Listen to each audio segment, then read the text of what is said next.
Inspired to the Self, going over the Astrological Energy Forecast for the week of April 24th to the 30th. Okay, so this week we're going to have behind the scenes influential energies for the next 30 days. So we're going to have the solar eclipse energies that occurred on April 19th that will be here until May 19th, because remember, solar eclipse energies are prevalent 30 days before the eclipse and 30 days after the eclipse.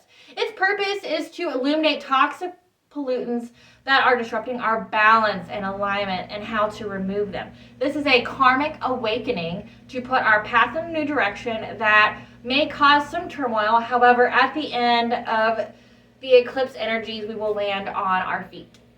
We will also have Mercury retrograde energies that started April 21st and will last until May 15th. It's here to test our faith in the universe and the invisible protections that we have, that following our bliss will be supported. Because know at this time your bliss will be supported. And to venture into uncharted territories and be open to the opportunities that surround that, because it will be favorable at this time. Keep in mind, though, Mercury retrograde is a slowdown that makes our brains kind of foggy, mental cloudiness, that enables us to be prone to misunderstandings, emotional upsets, delays, traffic, car accidents, and emotional upsets. Like you're more irritable and easily to be influenced.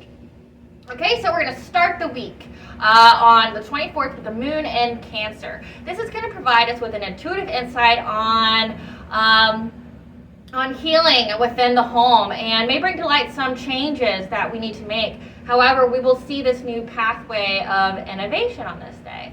So on the 25th, the Sun will sextile Saturn. This is an auspicious day for our potential and purpose for this world.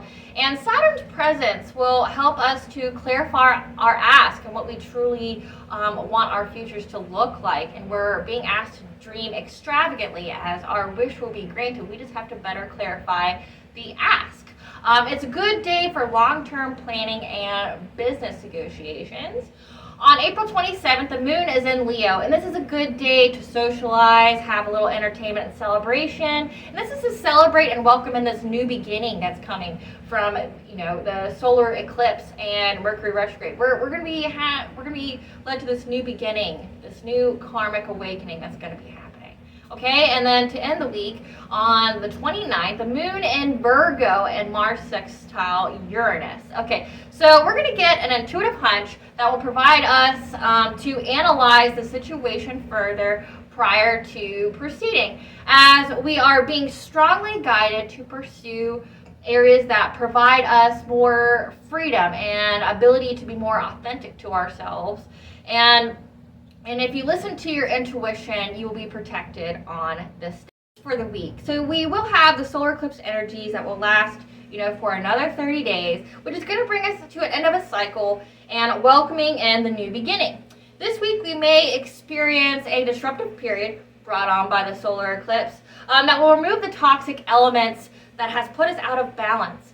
We are being called to face our fears, make the necessary changes that are illuminated this week that have brought about this misalignment. And the ultimate goal is to provide us with a more nurturing, warmth, and returning love in our relationships, and to build solid foundations to ensure the success for this healing and renewal that is brought about by the solar eclipse energies and the Mercury retrograde energies. And ultimately, it is to provide us with fulfillment, a happy ending. And so the chakra that coincides with these energies, or that would be the most impacted, is the Sacral Chakra. So right under here, right above your root chakra, this is the center of feelings and creativity, and also mostly with female identity. We understand our reactions to our inner and outer world and decide how we are going to express these reactions to this chakra. It's linked to our intestines, abdominals, and female reproductive system. It's to us cyclically by feeling sympathy for another, and to dissect emotions, which, keep in mind, emotions are feelings that are joined with thoughts. This is the healthiest way to work out our feelings is through creative or emotional expression. So physical expression would be crying, screaming, laughing. Creative expression would be like journaling, art, anything artistic where you're moving and creating. At one point in time for me, it was like remodeling, redecorating your home to make sure it feels very homey to you and you feel comfortable and safe. Those are some great outlets for that. Now, problems that stem from this chakra being out of alignment is issues that are stored or stuck, or unexpected emotions from self or others that's stored here, and that's what causes a misalignment. So any kind of itis is a problem that's associated with this chakra. Also, fertility issues, ovarian disorders, uterine problems also stem from this chakra. Codependency, you can get creative blocks. Addictions include overeating, like gluten-y kind of carbs, and becoming like a shopaholic, like always buying things. So if you are kind of going through these energies or you have some stored emotions, journaling is a good way to get those out.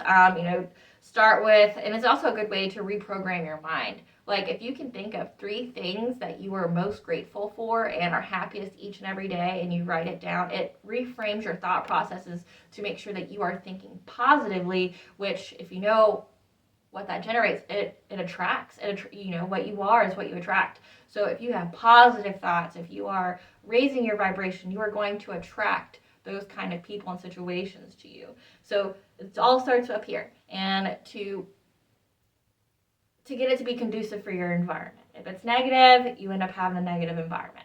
So reframe your mind. So journal. There's also some great journals out there, some for even kids, that like talks to them about their emotions. If you were a kid, an adult now, where your feelings were always invalidated, or you were told that they just invalidated, or you weren't allowed to express them or to communicate them, maybe it would be time for you to dissect your emotions, to get to the root cause of why you truly feel that way about things, or why it's truly upsetting, because if you don't, it's going to store in your abdominal area. So like say if you are getting like intestinal problems, you're getting stomach problems, usually that is resulting from stress, and it would be stress related to your feelings, and your creativity. So if you're a woman, your identity. So if you're having those kind of issues, it would be auspicious for you to look into why you're feeling that way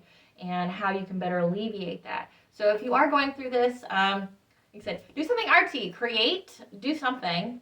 If not, you can do things with diet. So it says to eat gluten-free kind of carbs, as well as to eat like lower glycemic kind of foods to help get your intestinal health better. I would, it's kind of like with dogs and cats. If they have belly upsets, you usually give them like rice and like a bland kind of protein, like chicken without flavoring on it.